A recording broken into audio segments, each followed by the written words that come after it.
घर देखी मोरे बाबा लगाना करावले।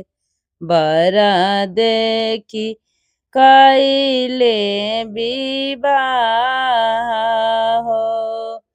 भीतर के हाला नाही जाना लिए बेटी। किस्मत लिखले भगवान हो। भीतर के हाला नाही जाना लिए बेटी। किस्मत लिखले भगवान हो।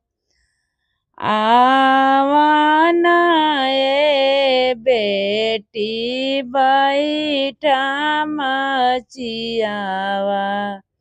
हमारा से कहा दिल के हाला हो। कवन कवन दुख तोहरा भइल ए बेटी।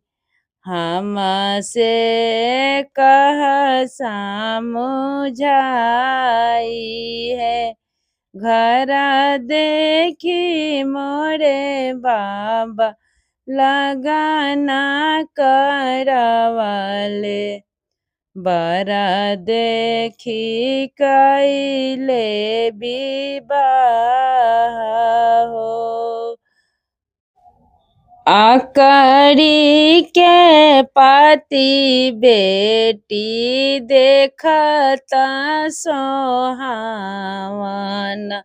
ना जानी तीता की मीठा हो। महला देखी बेटी तोहर के बियाहनी।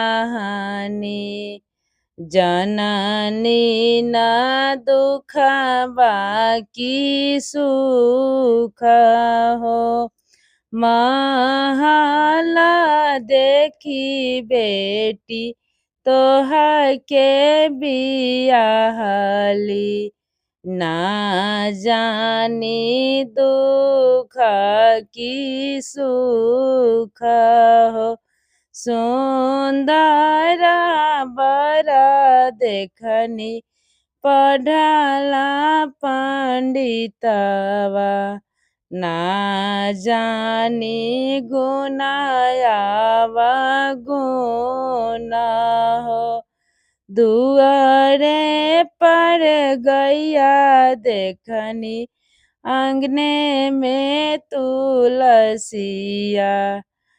करी दिहनी तोहरो विवाह हो। आंगन में घर देखी बाबा मोर लगाना करावले। बर देखी कैले विवाह हो।